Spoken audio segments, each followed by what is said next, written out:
Hello दोस्तों, कैसे हैं आप लोग। वेलकम टू माय चैनल जिसका नाम है बॉलीवुड गलियारा। तो दोस्तों, आज हम फिर आ गए आपसे मिलने और एक ऐसी कहानी जो गहरा और सस्पेंस भरा है। तो चलिए शुरू करते हैं। बॉलीवुड के इतिहास में कई प्रेम कहानियां बनी और कई अधूरी रह गई, लेकिन एक कहानी ऐसी है जो कभी पन्नों पर दर्ज नहीं हुई, फिर भी इतिहास के सीने पर हमेशा के लिए छप गई। एक ऐसी दास्तां जिसे दुनिया ने सिलसिला कहा, लेकिन वक्त ने उसे एक गहरा राज बना दिया। जी हाँ, हम बात कर रहे हैं सदियों के महानायक अमिताभ बच्चन और हुस्न की मलिका रेखा की। साल था 1978।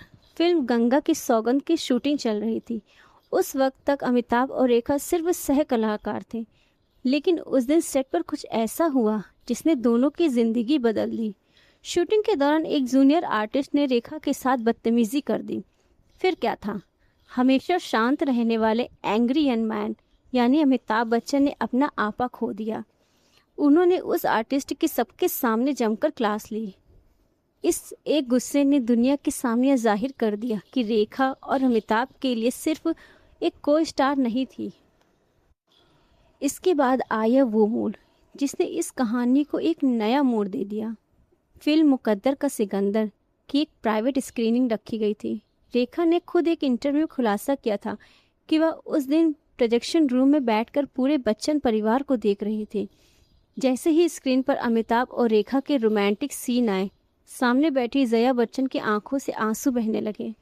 रेखा कहती हैं कि उन्होंने जया के आंसुओं को देखा और उसके ठीक एक हफ्ते बाद अमिताभ ने बिना कोई वजह बताए रेखा के साथ आगे काम करने से मना कर दिया।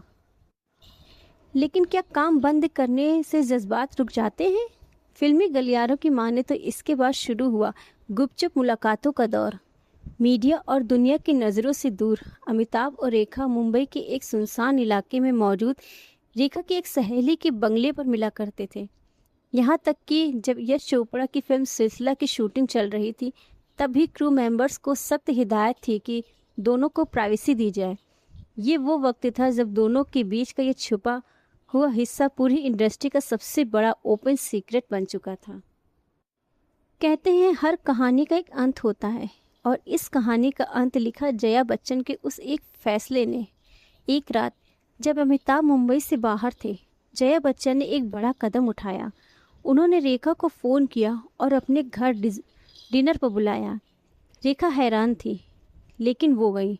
जया ने रेखा की खूब खातिरदारी की, उन्हें अपना घर दिखाया, बातें की।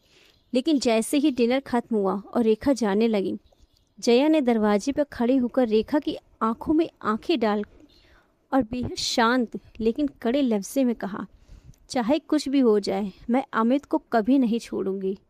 इस एक लाइन ने रेखा को हकीकत का आईना दिखा दिया। इसके बाद फिल्म सिलसिला रिलीज़ हुई, जो इस त्रिकोण की असल ज़िंदगी की कहानी रिफ्लेक्शन थी। अमिताभ बच्चन ने इस रिश्ते पर हमेशा के लिए चुप्पी साध ली। वहीं रेखा ने बरसों बाद सिमी ग्रेवाल के शो में माना कि वो अमिताभ से बेपनाह मोहब्बत करती थी, लेकिन वो मोहब्बत सिर्फ दूर से थी। आज भी रेखा की मांग का सिंदूर और अमिताभ बच्चन की खामोशी इस अधूरे किस्से की गवाही देते हैं। एक ऐसी प्रेम कहानी जो कभी पूरी ही नहीं हुई, लेकिन अमर ज़रूर हो गई। तो दोस्तों, आपको क्या लगता है, क्या जया बच्चन का वो फैसला अपने परिवार को बचाने के लिए सही था? अपनी राय कमेंट बॉक्स में ज़रूर बताएं। और अगर आपको यह अनसुनी दास्तां पसंद आई हो तो वीडियो को लाइक करें और ऐसे ही वीडियोस के लिए चैनल को सब्सक्राइब करना ना भूलें। मिलते हैं अगले वीडियो में, तब तक के लिए धन्यवाद।